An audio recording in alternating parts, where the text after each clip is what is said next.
Hello everyone, it's Anthony here. I'm here at the beach today to say my final goodbye to someone who was very dear to me. My ex-partner, Roger Arbogast, died February 8th. I found out February 14th that he passed away. He had been positive for over 26 years. He was dealing with some major health issues. He and I were very close friends, even though we had separated and were no longer partners. And I found out that he passed away from spinal meningitis. This is something we suspected he may have had and had gone through different doctors and avenues trying to find out what his issues were, and it never got resolved. So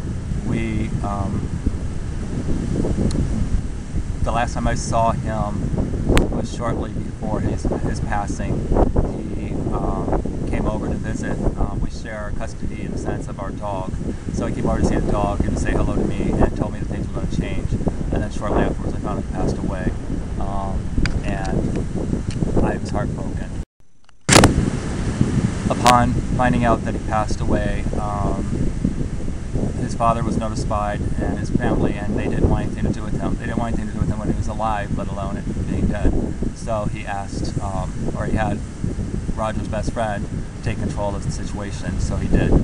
We didn't find out until 2 months after his death what the cause of death was, or was able to get the body released. Once it was released and his body was cremated, and we picked it up, I took some of his ashes because I didn't know how his father was going to deal with the rest of them, and I wanted to make sure that he had a proper funeral, that he was recognized for living and existing on this planet.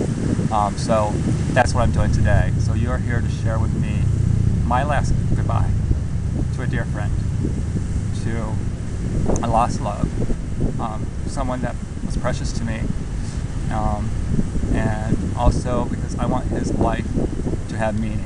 I want everyone's life to have meaning. I want people to know that we all exist. We are part of this world, and there's a reason why we're part of this world.